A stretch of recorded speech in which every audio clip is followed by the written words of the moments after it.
오늘은 예수 그리스도의 복음의 시작이라는 제목으로 하나님의 말씀을 전하도록 하겠습니다. 시작이 반이다, 이런 말이 있습니다. 어느덧 시작한 것이 엊그제 같은데 한 달에 반, 1월 달에 반이 되었습니다. 이 시작이 반이라는 말은 어떤 일이든 시작이 어렵지 일단 시작하고 나면 결국은 끝마칠 수 있다는 말도 됩니다.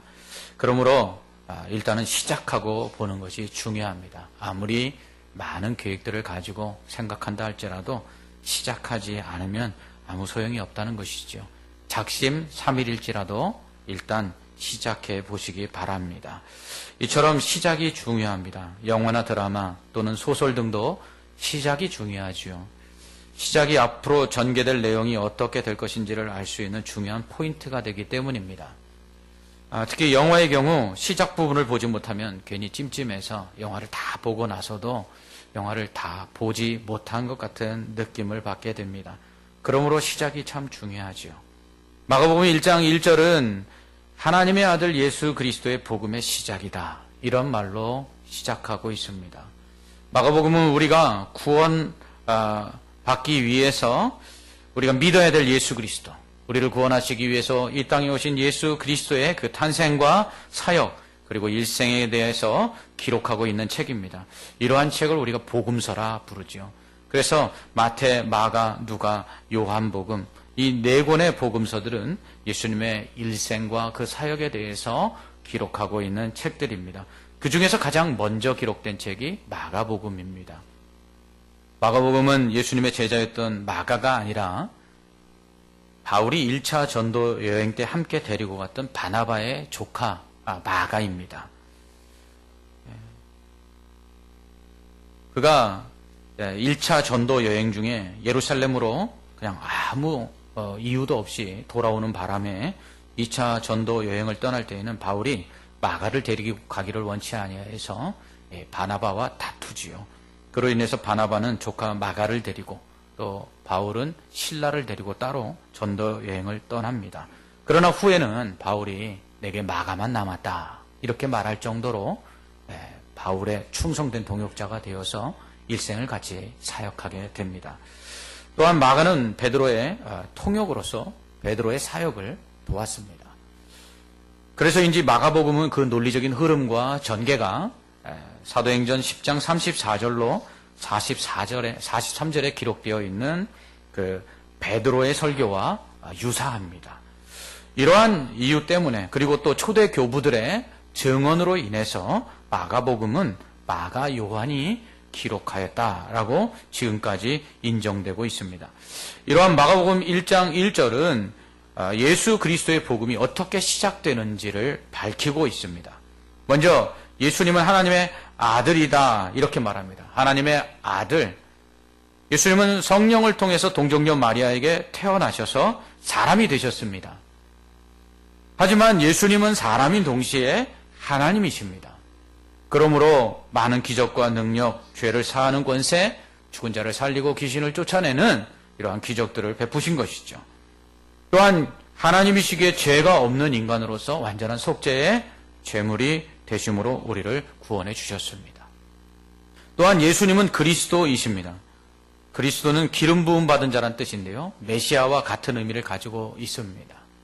이스라엘의 세 가지 직분들, 왕과 선지자와 제사장에게 기름을 부어서 임명했는데 예수님은 온 세상을 다스리고 심판하실 왕이시며, 또한 하나님의 사랑과 구원 그리고 심판을 전하기 위해서 오신 선지자요, 또한 죄인된 우리를 하나님과 화목해 하심으로 우리를 하나님의 자녀되게 하시는 중보자로서의 제사장이시다라고 마가는 밝히고 있습니다.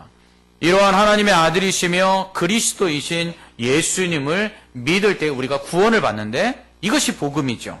이 복음의 시작을 이제 마가는 밝히고 있는 것입니다.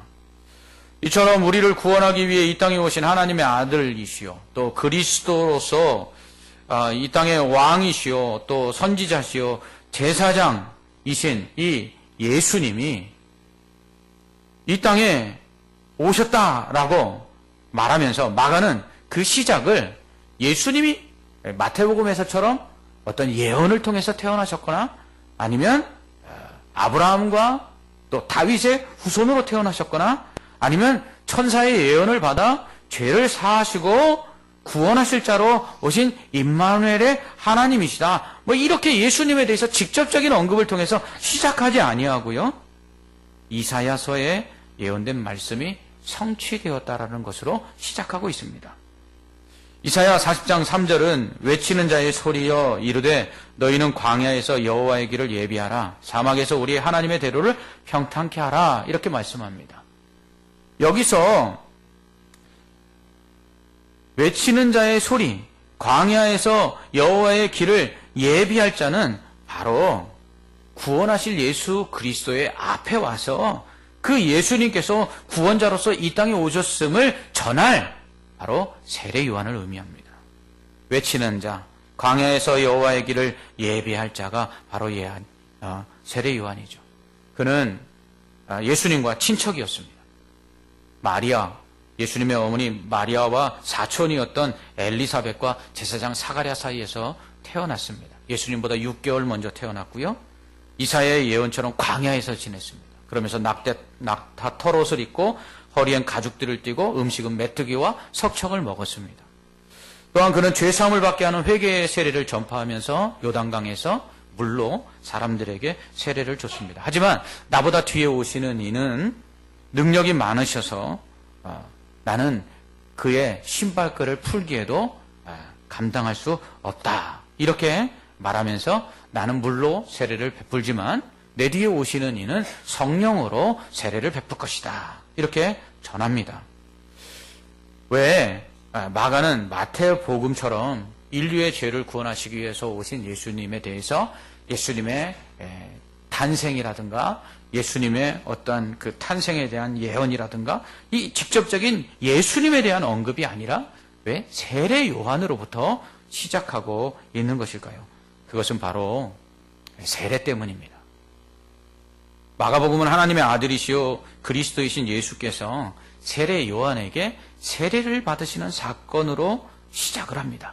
그래서는 끝마칠 때에도 부활하신 예수님께서 제자들에게 모든 만민들, 모든 민족들에게 복음을 전하여서 그들로 세례를 주라라는 말씀으로 끝마치고 있다는 것이죠. 그러므로 마가복음은 시작을 예수님의 세례 받으심으로 시작해서 끝을 모든 만민들에게 세례를 주라는 말씀으로 마치고 있다는 것입니다.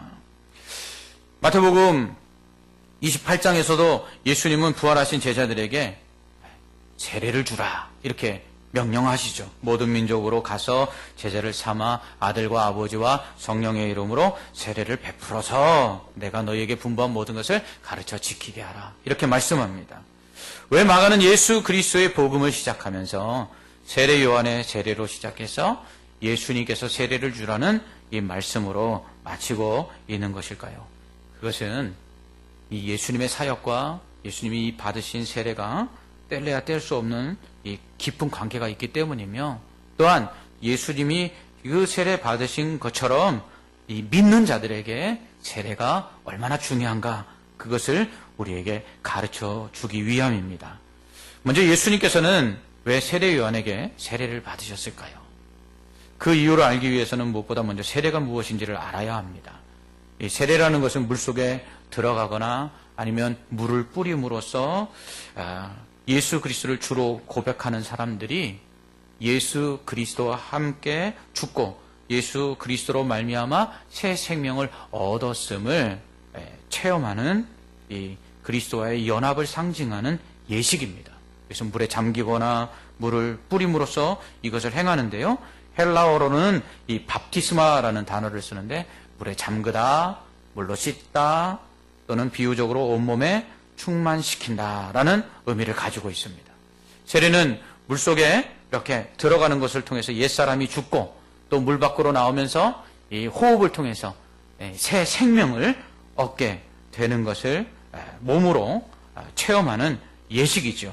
따라서 세례는 성도가 예수 그리스도를 믿음으로 죄짓던 옛 삶이 이제 그리스도 안에서 죽고 이제는 예수 그리스도께서 깨끗하게 하신 그 거룩함을 덧입어서 죄 안 짓고 그렇게 거룩하며 의롭게 살아가기로 약속하는 그러한 서약이고 예식입니다.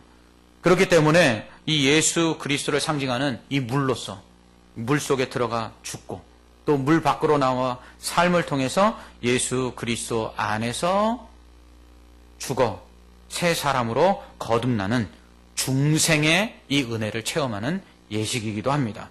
또한 이 세례를 통해서 다 예수 믿는 사람들이 그 세례를 받으려고 하는 사람이 모든 믿는 성도들 앞에서 교회 앞에서 그 믿음을 고백함으로써 그에게 세례를 주고 이 공동체의 일원으로서 교회의 정식 회원으로서 받아들이는 입교 절차로서 또한 사용되는 것입니다. 예수님은 이러한 세례를 곧 모든 민족에게 가서 복음을 전하여 예수 믿게 한 후에 아버지와 아들과 성령의 이름으로 주라라고 명령하셨습니다. 그렇다면 왜 예수님께서는 모든 민족에게 이 세례를 주라고 하셨을까요? 그 이유를 알기 위해서는 세례의 역사적 기원에 대해서 우리가 알 필요가 있습니다. 이 세례에 대한 역사적 배경은 구약의 결례에서 먼저 찾아볼 수 있는데요. 구약의 율법에 보면 부정한 짐승이나 부정한 곤충에 접촉되거나 아니면 이 유출이 있는 사람, 그래서 하혈을 하거나 아니면 몸에서 이렇게 분비물이 배출되는 사람은 부정한 사람이다, 이렇게 규정하고 있습니다. 이런 사람들은 제물을 드려 자신의 죄를 속하고 뿐만 아니라 물로서 자신의 몸과 그리고 옷을 씻음으로 빨므로써 정결케 될 수 있었습니다. 이러한 그 정결 예식에서 또한 물로 씻었기 때문에 여기서 세례가 유래되었다, 이렇게 말할 수 있습니다. 또한 세례의 배경은 유대교에서도 찾을 수 있는데요. 유대교는 이방인들 중에서도 유대교에 입교하여서 유대교인이 될 수가 있었습니다. 그 방법은 뭐냐 하면 먼저 할례를 받는 것인데요.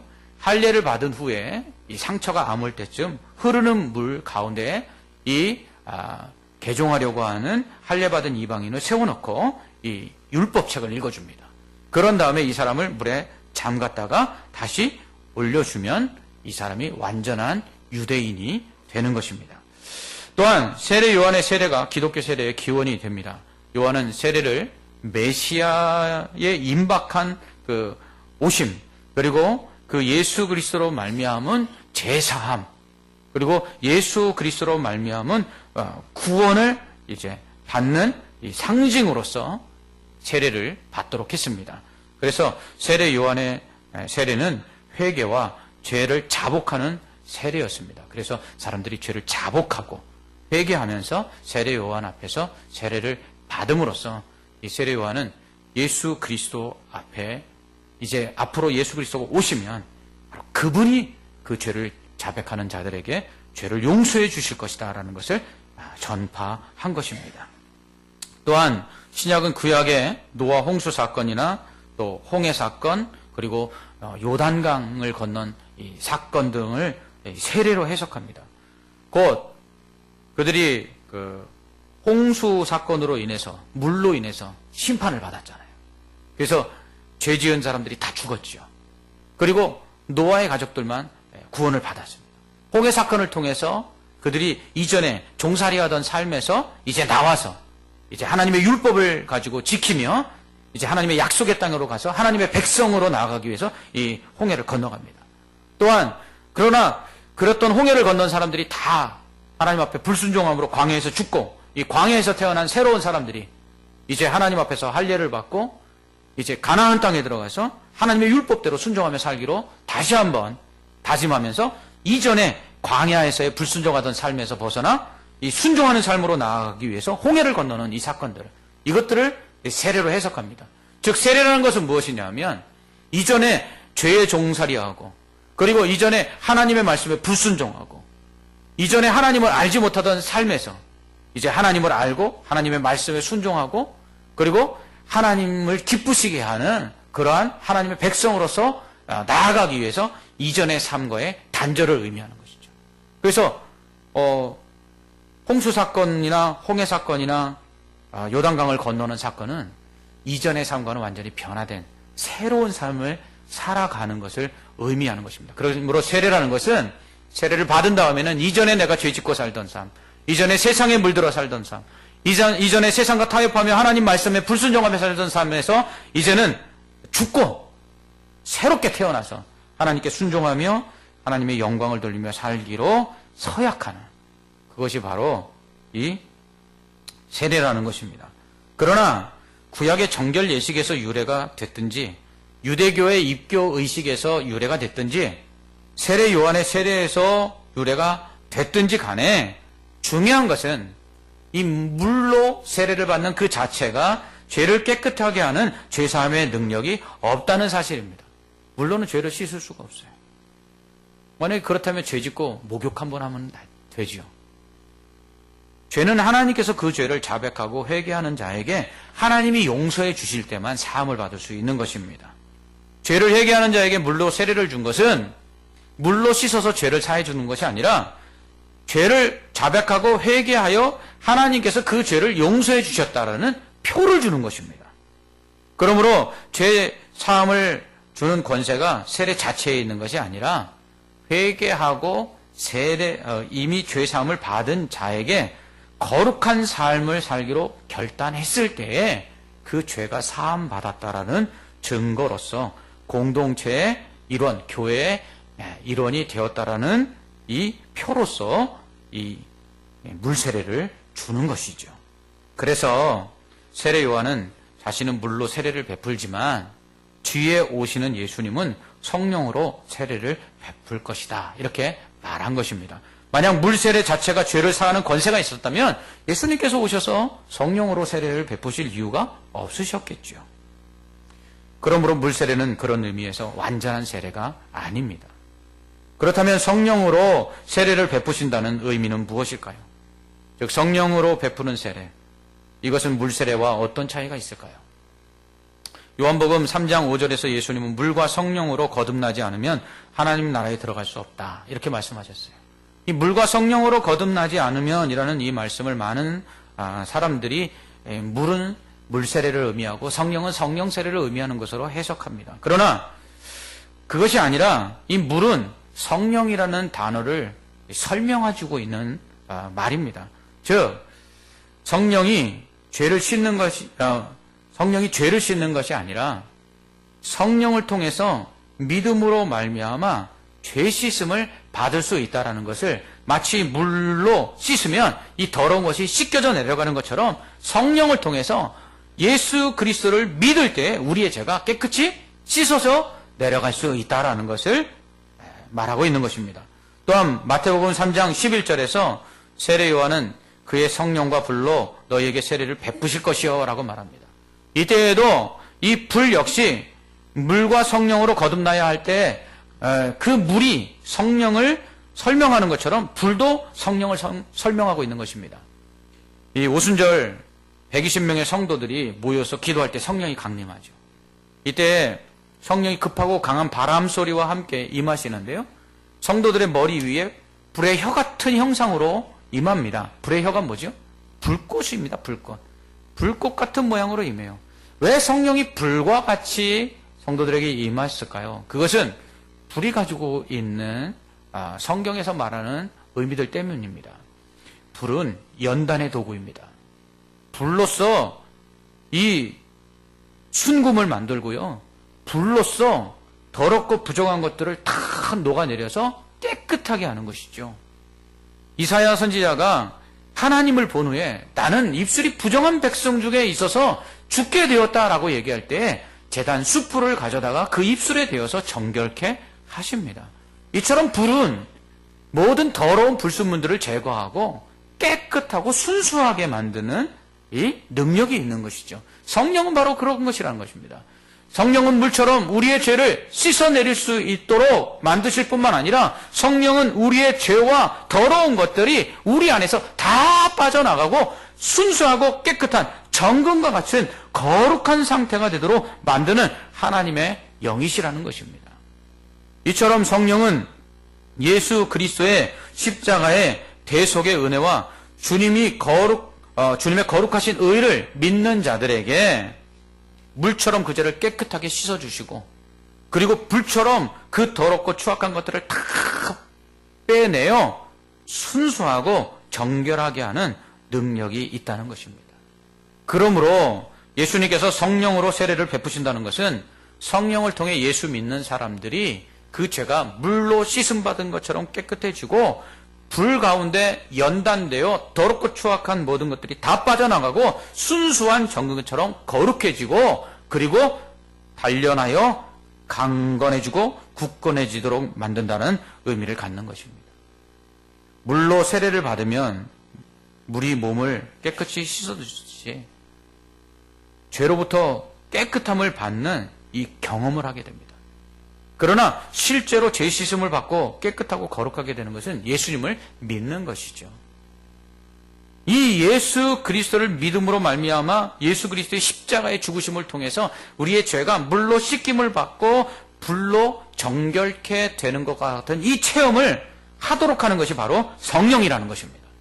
그러므로 성령을 통해서 베푸신 이 세례를 통해서만 예수 그리스도를 믿을 수 있고 죄 사함의 은혜에 우리가 깊이 빠져서 하나님께 감사하며 우리가 지은 죄가 얼마나 큰지를 알고 회개하고 통회하며 주 예수 그리스도를 믿을 수 있게 되는 것입니다.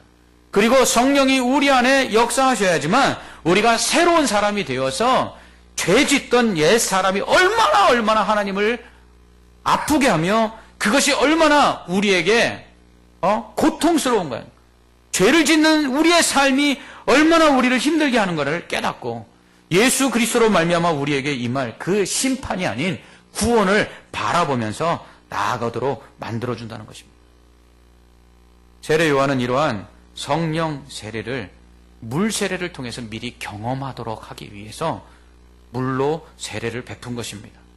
성령을 통해 믿음으로 말미암아 죄 씻음을 받고 거룩해지며 거듭남을 체험하는 것이 얼마나 큰 은혜인지를 알 수 있도록 물 세례를 베푼 거죠. 여러분 아침에 일어나서 물로 씻으면 얼마나 개운합니까? 그것처럼 물 세례를 받음으로써의 그 깨끗이 씻음 받은 것 같은 그 경험들은 성령을 통해서 우리에게 주시는 죄사함의 은혜에 비하면 비교할 수 없다라는 것을 미리 알도록 물로 세례를 베푼 것입니다. 이렇게 성령으로 세례를 베푸시러 오시는 예수님께서 그런데 세례 요한에게 물로 세례를 받으십니다. 그렇다면 예수님은 왜 세례 요한에게 물로 세례를 받으셨을까요? 세례 요한이 베푼 물 세례는 예수님께서 그것을 받으실 때에 이 성령 세례의 예표가 될 뿐만 아니라 이 진짜는 예수님께서 성령으로 베푸시는 세례라는 것을 우리에게 보여주기 위함입니다. 또한 세례 요한이 예수님께 세례를 받으실 때 성령이 그 위에 직접 임하잖아요. 비둘기 같은 성령이 임하시는데 그렇다면 세례 요한이 베푼 세례는 물 세례입니까? 성령 세례입니까? 오늘 우리는 이 말씀을 통해서 그것을 깨달아 알 수 있습니다. 먼저 예수님께서 세례 요한에게 세례를 받으신 후에 성령이 그 위에 임하십니다. 비둘기같이 임하시죠. 그리고 하늘로부터 음성이 나는데 이는 내 사랑하는 아들이요 내 기뻐하는 자라 라는 음성이 들립니다. 이 하늘로부터 난 음성은 이스라엘 백성들이 임금을 세울 때 임금에게 그 기름을 붓고 왕관을 씌워서 대관식을 할 때에 낭독하는 시편 2편의 말씀입니다. 하나님께서 지금 예수 그리스도께서 세례를 받고 물 위로 올라오실 때 성령을 부어주시면서 이는 내 사랑하는 아들이요 내 기뻐하는 자라 라고 선언하심을 통해서 예수 그리스도는 왕이시라는 것, 이 세상을 심판하시고 구원하실 왕이시라는 것을 하나님이 선언하시는 것입니다. 그렇기 때문에 신학자들은 예수 그리스도께서 세례 요한에게 세례를 받으시고 성령을 받으시는 이 사건, 그래서 하나님의 음성이 들리는 이 사건을 인류를 구원하시기 위해 오신 메시아로서의 공식적인 선언을 하시는 메시아 대관식이다, 이렇게 말들을 합니다. 즉 마가는 예수님께서 세례 요한에게 세례를 받으심으로 예수님을 인류를 구원하기 위해서 하나님께서 보내신 하나님의 아들이요 또 인류를 심판하시고 구원하실 왕이시요 또 하나님의 사랑과 구원을 전할 선지자요, 또한 하나님과 죄인된 우리 사이에 중보자로서 우리를 구원해 주시는 예수 그리스도로서의 제사장 되심을 지금 말하고 있는 것입니다. 이게 복음의 시작이라는 것입니다. 그러므로 구원은 하나님의 아들이신 예수님께서 인류를 구원하기 위해서 이 땅에 오신 그 왕이시요 제사장이시요 선지자이신 이 그리스도 예수를 믿는 것으로 시작된다라는 것을 밝히고 있는 것입니다. 이것이 복음입니다. 구원은 이 복음을 인류를 구원하기 위해서 왕이요 선지자요 제사장으로 오신 그리스도 예수를 믿는 데서 구원은 시작되는 것입니다. 그것을 위해서 우리가 해야 될 일은 뭐냐? 바로 성령으로 세례를 받아야 된다는 것이죠. 성령이 아니시고는 그리스도를 알 수가 없습니다. 성령이 아니시고는 그리스도를 믿을 수가 없습니다. 성령이 아니시고는 예수 그리스도께서 십자가에서 나를 위하여 죽으신 그 은혜가 얼마나 큰지를 경험할 수가 없습니다. 예수 그리스도가 아니시고는 내가 예수를 믿음으로 하나님의 자녀가 되는 권세가 얼마나 큰지를 알 수가 없습니다. 내가 예수 그리스도를 믿음으로 말미암아 하나님의 자녀가 되어 그 하나님의 말씀에 순종하여 살아야 된다는 것을 성령이 아니시고는 알 수가 없습니다. 그러므로 예수 그리스도를 믿고 구원을 받아 하나님의 자녀로서 하나님을 기쁘시게 하며 하나님께 영광을 돌리며 오직 믿음으로 살기 위해서는 우리가 성령을 받아야 합니다. 이게 바로 성령 세례입니다. 이러한 성령 세례는 예수님을 믿는 동시에 받을 수 있습니다. 이러한 사람들 같은 경우는 예수님에 대한 복음을 듣자 그 마음에 뜨거움이 생겨서 예수 그리스도를 믿고 회개하며 그 삶이 변화되는 모습을 보여줍니다. 또 어떤 사람은 예수님을 믿은 후에 물로 세례를 받을 때에 이러한 성령의 은혜를 체험합니다. 그래서 물로 세례를 받을 때 물로 내 몸을 씻듯이 예수 그리스도의 그 보혈의 공로로 내 죄가 씻음을 받고 내가 의롭게 되어서 하나님의 구원받은 자녀가 되었다는 것을 체험하는 사람들이 있습니다. 그래서 세례를 받은 후에 그들이 더욱더 신앙생활을 열심히 하고 변화되고 봉사하고 섬기는 모습을 볼 수 있습니다. 또한 어떤 사람들은 예수님을 믿은 후에 한참 후에야 성령을 통해서 예수 그리스도께서 자기를 구원해 주신 은혜가 얼마나 큰지를 깨닫고 그리고 온전히 예수 그리스도를 위한 삶을 살기로 헌신하는 그런 모습을 보일 때가 있습니다. 사도행전 8장에는 사마리아 사람들이 성령을 받는 사건이 기록되어 있습니다. 빌립이 사마리아의 복음을 전합니다. 많은 사마리아 사람들이 예수님을 믿고 뿐만 아니라 물로 세례를 받습니다. 이 소식을 들은 베드로와 요한이 사마리아에 내려가 봅니다. 그런데 그들이 예수님을 믿고 물로 세례를 받았음에도 불구하고 성령을 받지 못했습니다. 이에 베드로와 요한이 그 사람들에게 안수하자 성령이 임합니다. 이 사건을 보고 순복음 교회나 감리교와 같은 오순절 계통의 교회들에서는 성령 세례와 또한 그 성령 충만은 다르다. 그러므로 믿은 다음에는 반드시 성령 세례를 받아야 된다. 이렇게 주장합니다. 그러므로 사마리아 사람들이 예수님을 믿고 세례 받았지만 성령 못 받았으니까 뒤에 받은 그 성령이 진짜 성령 세례이다. 이렇게 주장을 하는 것이죠. 그러나 우리가 속한 개혁주의 전통을 가진 이 장로교 교단에서는 이 사마리아 사람들이 믿을 때 이미 성령으로 세례를 받은 것으로 간주합니다. 그리고 베드로와 요한이 안수할 때에 사마리아 사람들에게 성령이 임한 것은 성령 충만이라는 것이죠. 그러므로 예수님을 믿는 사람은 성령으로 세례를 이미 받은 것입니다. 그러므로 우리는 이미 믿을 때에 성령이 우리 안에 임하여서 우리가 예수 그리스도로 말미암아 죄 씻음을 받았고 중생의 은혜를 누렸음을 깨닫게 하고 믿게 하신다는 거죠.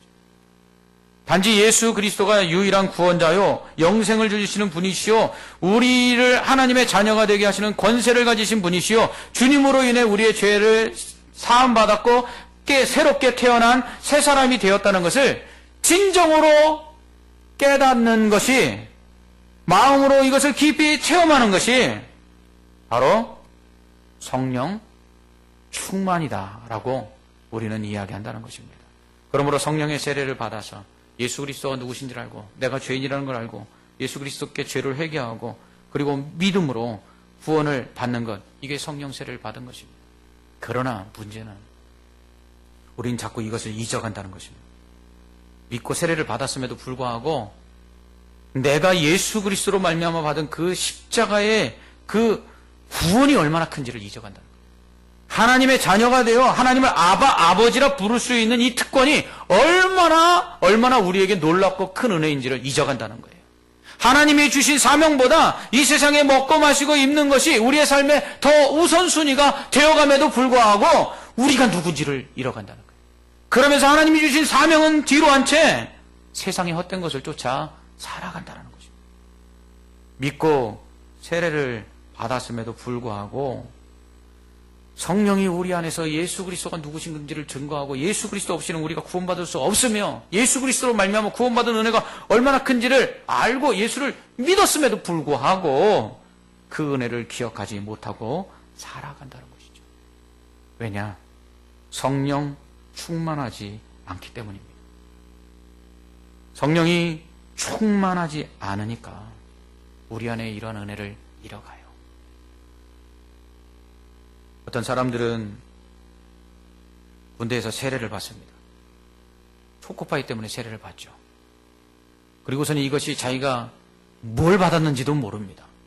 그래서 간혹 가다가 유아 세례를 줄 때에 부모 중 한 편만이라도 세례를 받은 사람에게는 그 자녀에게 유아 세례를 주는데 자신이 세례를 받았는지 안 받았는지 알지 못하다가 문득 기억이 나서 찾아와서 이렇게 얘기합니다.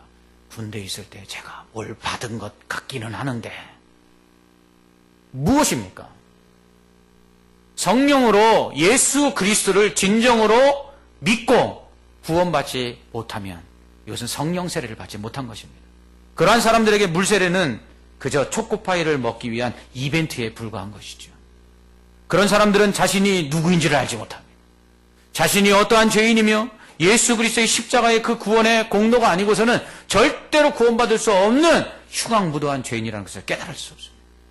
예수 그리스도께서 그런 죄인들을 위해서 십자가에 죽으심으로 하나님과 원수되었던 우리가 하나님을 아버지라 부르며 하나님께 구하고 하나님을 찾을 때 하나님께서 베풀어 주시는 은혜가 우리에게 얼마나 큰지 그것을 알지 못합니다.